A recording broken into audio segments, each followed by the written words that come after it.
Hey, it's your buddy Peace and Harmony with you here today. We're focusing in on the experience of triangulation within a narcissistic or psychopathic relationship that has become abusive, it's become out of control. This individual is putting other people involved in the relationship that are complicating matters for you, that are serving as essentially decoys, people that they gossip with, people that they talk about you negatively behind your back with.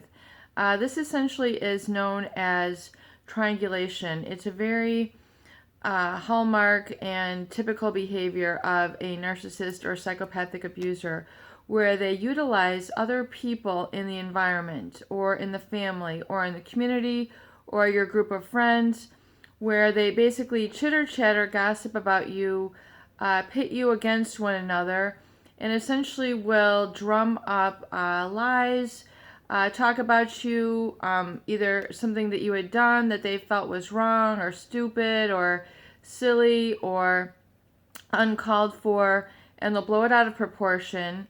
It oftentimes is involved and steeped in a pathological lie, meaning it was never anything that you had actually done or committed or really has any sort of wrong origin or erroneous origin.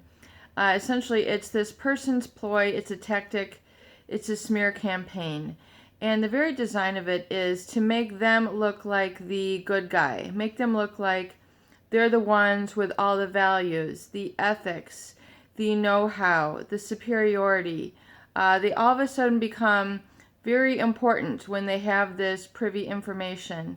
They become all of a sudden in the limelight when they're able to observe something or bring something up that is pathological and cause trouble, stir up the pot, so to speak.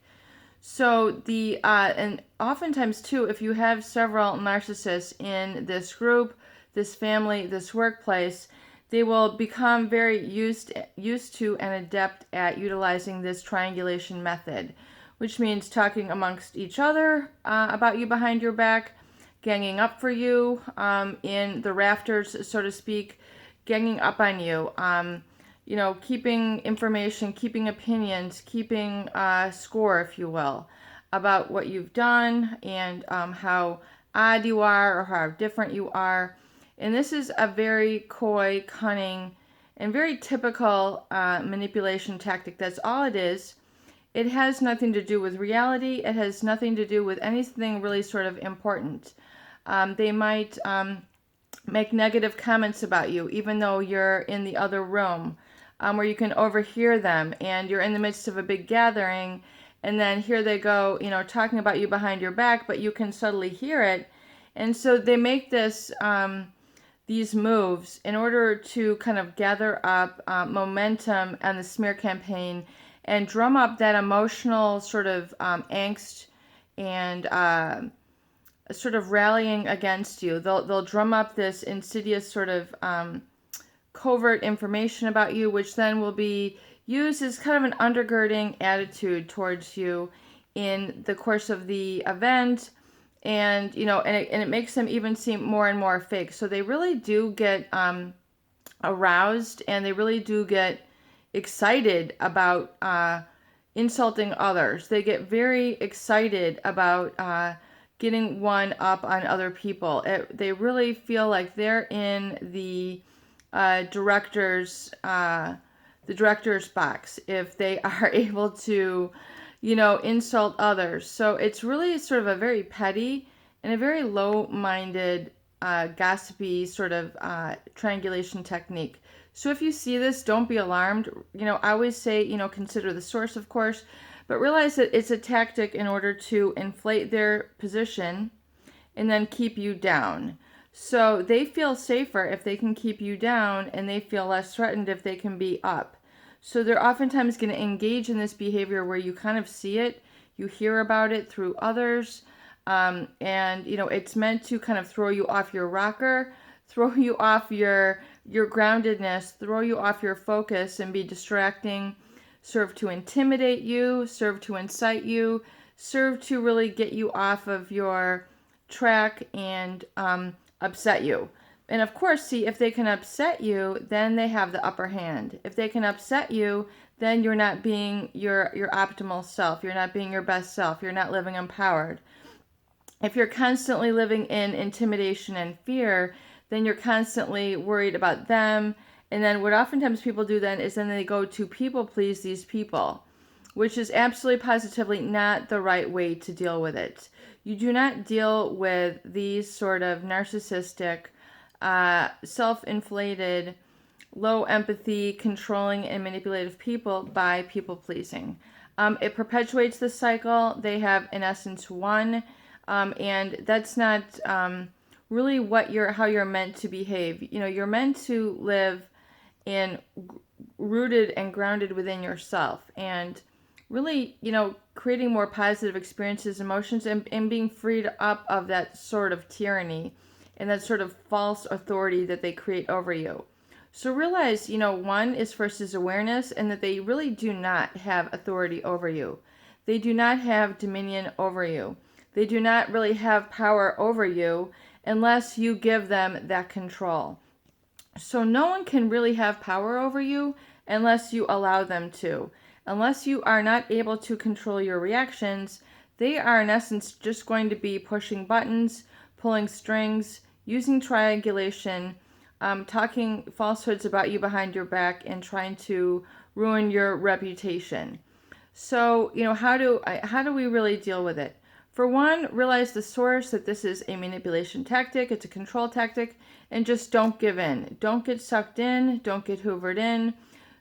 It's essentially a control tactic designed, as we just stated, to keep you down, keep you afraid, keep you obligated to them, and keep your attention on them, and really, separate from being able to enjoy an event or really even live your life. So realize first the awareness and not get sucked in. And realize also that they do not have power over you. Your emotional mastery comes from within. The locus of control of your feelings does come from within. So if you need to work on emotional mastery and not so much reactivity, then that is where you need to begin. You really need to learn how your emotions are regulated within you. And oftentimes it's better controlled by metacognition, which is the ability, as we see from Dr. Joe Dispenza, is the ability to think about your thoughts or kind of think about your experience. So you really need to get to that state of higher consciousness and take the higher ground. So higher consciousness, transcending, transforming, and transmuting the experience means looking at them from a higher perspective, which is not one of reaction, but one of observation and empowerment, and then coming from the I am. So in that grounded, centered, strength within you, which does take practice. It takes consistent practice, but with consistent practice, it'll become automatic. But at first, you're going to have to be somewhat vigilant over yourself and first control your reactions. So stop the mouth from going. Stop, the rage from or anger or feeling of violation. Really stop the tension from going through your body. Realize that this person is just seeking to elicit that response from you, and that's not a desirable response, so let it go. Come from a state of indifference, neutrality, and essentially do not react. Don't let it bother you. Do not feed into it. Do not make statements. Realize that it's just a manipulation tactic. So then people always ask, well, then how do I really deal with it? How do I deal with, the smear campaign, these other people who are now pitted against me? Realize that this is what they do. They very much enjoy in just bringing up like negative comments about people who you might be related to or have in your circle of influence. Then they're trying to manage the whole group dynamics. This person this person that. So they're like trying to be like the conductor. They're trying to be, the controller of how everybody views everybody else. Which is quite a job, huh? Well, you just don't take the role. You just don't sign up for that. You just don't participate in that. You just say to yourself, that's below me, that's petty. And you can even declare to them, I don't get involved. If you have to still be relating to this person, and you just cut it off. Do not waste any time. I don't get involved in that. and just don't say it very, aggressively, or like you're going to incite, with a conflict consciousness. I don't get involved in that. You don't need to explain yourself. You don't need to justify yourself. You just let it go.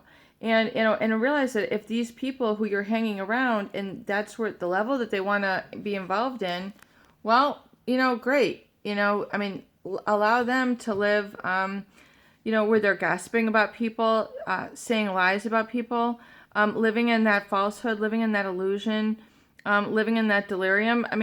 If you don't want to play that game, just opt out. I do not want to play that game with them. And if it means that you're losing family members, or you feel like you have to save face, then I definitely, I definitely believe in making declarative statements to them, such as, I don't get involved with that. I'm not going to go any further. I need to protect, my happiness, or I need to protect, my involvement here. Just anything that will make a statement to you, so that, I just need to take a break. I'm taking a break from this. Something that will just let them off the hook, let you off the hook, so that you're not further perpetuating this cycle. And so, and then people say, well, what do I do about all these lies that people are spreading about me? And they're trying to, shimmy around or jockey around my position at work, or jockey around my position in the family, and they're creating this falsehood. Well, you know what? So be it. Just rise above it. Let them tell their lies, and really stay firmly grounded in your truth. You know your truth. You know your authentic self. You know what's what. You know what is right. You know what is wrong. And even though people are, 30s, 40s, 50s, 60s, 70s, they're still playing these games. They just don't grow out of it. So it's like the gossip. You don't get anywhere by gossiping. Small minds gossip. Big, larger minds focus on larger ideas and productivity. So I find it very unproductive to get caught up in the smear campaign and trying to right the wrongs. Let them be right. Let them be involved in that. If you find that you're losing these family members and you want to retain them, you want to keep, you want to kind of clear the air with them, then you can make declarative statements and just say very matter-of-factly, they engage in a lot of this gossip. They engage in a lot of this bantering. They engage in a lot of very opinionated statements which have nothing to do with fact. And just let it be at that. Always remember that you need to embrace your truth, and that realize this whole, opinion is not really worth anything. It's just an opinion. There's 1,000,001 opinions. And so why really get caught up in that? And the family members who you feel you have lost, who you're not in touch with because of this, well, realize if they can't stand up for you, if they can't, love you for the way that you are unconditionally, you don't have to, it's not going to be your job to convince them to love you. That's too much work. That's attempting the impossible. It's an exercise in futility. You'll only be disappointed.